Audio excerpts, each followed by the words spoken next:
We're going to run the country until such time as we can do a safe, proper, and judicious transition. So we don't want to be involved with having somebody else get in, and we have the same situation that we had for the last long period of years.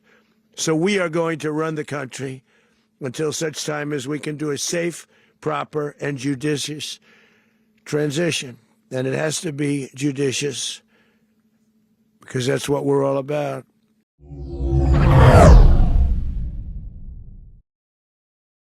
Massive breaking news. The Trump regime has decided to invade Venezuela. They bombed the capital city of Caracas, and they have kidnapped Nicolas Maduro, the president of Venezuela, and his wife. This is absolute insanity. Guys, we're not even 3 days into 2026. And this is the biggest news in the entire world right now. Trump invaded and started bombing a country that never attacked us and stole their president. Like, I just want to start from the very top. Okay. This is totally and completely 100% illegal. Okay? This is a war crime. This is completely illegal under international law. This is completely illegal under US law. The United States Congress has to declare war. The president does not get to unilaterally invade a country that never attacked us and steal their president and bring him back to the United States. Like, this is nuts. So I'm going to show you a little bit of the video footage of, like some of these bombing campaigns where they're literally bombing inside the capital city. Like, this is, it's crazy. And then I'm going to go through how freaking insane it is that Trump thinks that this is this is acceptable, or that anybody thinks that this is acceptable. Guys, like the video, subscribe to the channel, all of that. Here is some video footage from citizens watching their country be invaded and bombed by the United States. Ahorita las 2:05 de la madrugada, voy a la puerta.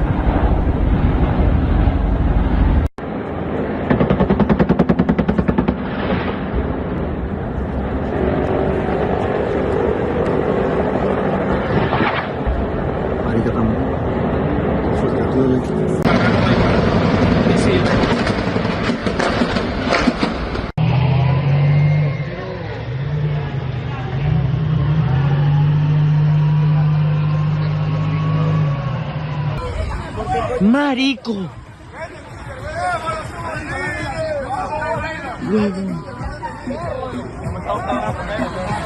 Can you imagine how freaking terrifying that is? Like, just seeing bombs go off, hearing helicopters and stuff fly over your house. I'm like, it is absolutely nuts that the United States feels like they can just get away with this, that Trump feels like he can just do this. And I want to always come back to this because, like, usually the argument that you get from, any kind of right winger to try and justify this completely heinous and violent, horrific, illegal act is, well, Maduro's a bad guy, and he wasn't, he wasn't elected in a democratic way, and he stole the election, or whatever. All right, and I'm not here to sit here and argue about, is Maduro a good person or a bad person? No, I'm not going to sit here and say he was a great person or whatever. I'm not going to talk about the validity of Venezuelan elections, okay? In the same way that I'm not going to sit here and defend Saddam Hussein or Muammar Gaddafi, right? All of these people are bad people. You know who else is a fucking bad person? Donald Trump. Donald Trump behaves like a dictator. Donald Trump has bombed countries that never attacked the United States. And not just Venezuela. Trump has bombed Iran this year. Iran never attacked the United States. Trump has bombed Somalia. Somalia never attacked the United States. Trump has bombed Syria. This is crazy, okay? This is just war crime after war crime after war crime. And that's on top of all of the shit that he has done domestically that is totally and completely illegal and inexcusable. He's used the United States military to invade U.S. cities. He has illegally deported people without due process. He's thrown people in concentration camps and not given them any kind of a way to like talk to their family or whatever. He's illegally retained classified documents, and he, used January 6th to try and overthrow the election that he lost. Okay, so this is not about like whether the person is good or not. Just imagine this, okay?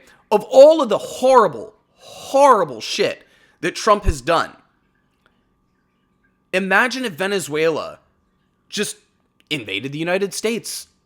Came to Washington, D.C., started bombing D.C., stole Trump and Melania, took them back on a boat to Venezuela. Like, that is the level of how fucking nuts what the United States is doing right now, what Trump is doing. Because people don't do this mental exercise of like, what if another country just did this to us? But no, because we have this view of American exceptionalism that like might makes right and what we're doing is fine because of whatever, like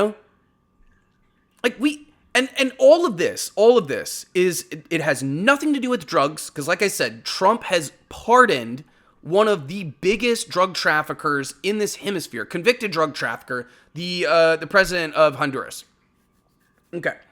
It's not about drugs. Most of the drugs from Latin America, most of the drugs coming into the United States are not coming from Venezuela, especially fentanyl. No fentanyl comes from Venezuela. So that's not it.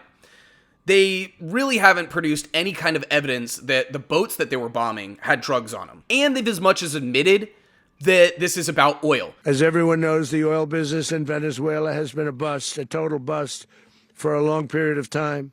We're going to have our very large United States oil companies, the biggest anywhere in the world, go in, spend billions of dollars, fix the badly broken infrastructure, the oil infrastructure, and start making money for the country. So again, imagine another country bombing the United States, stealing Trump, stealing the president, and then just saying like, we're going to take over the oil in the United States or whatever. It's completely, utterly fucking insane. But Trump needs a massive, massive distraction at this point, because on New Year's Eve, the testimony of Jack Smith came out. They try and drop that kind of news at the very end of the year on New Year's Eve so that it'll kind of get lost.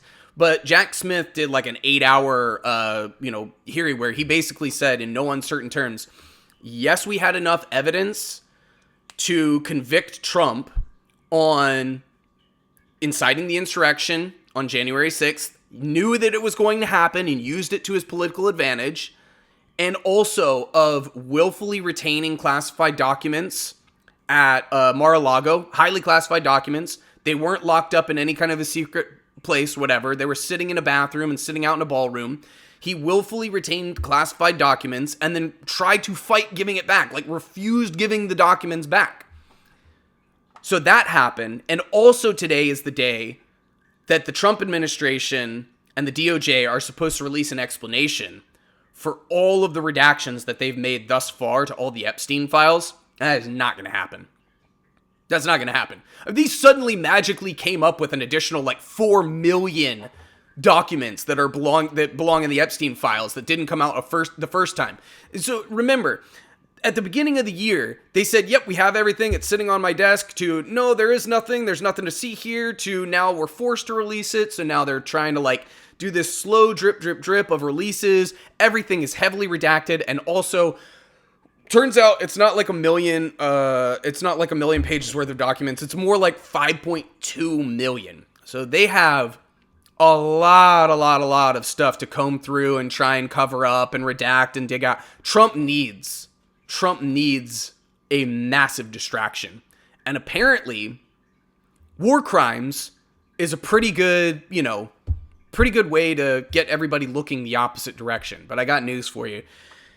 It's not going to work. The Epstein files are not going away. And this just makes everything way worse. for Trump. He's got to go.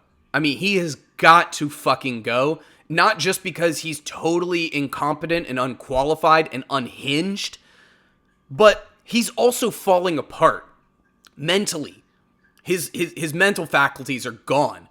He's got all kinds of health issues that seem to be popping up, swollen ankles, hand bruising. He can't walk in a straight line. He's slurring his speech. He's got a mouth droop. He looks like shit. And he's behaving like a fucking maniac. We got to get him out. Trump has got to go. This is totally and completely inexcusable. But I guess we'll follow it and see what happens from here. Anyway, thanks for checking me out, guys. Like the video, subscribe to the channel, and I'll catch you in the next one. Peace.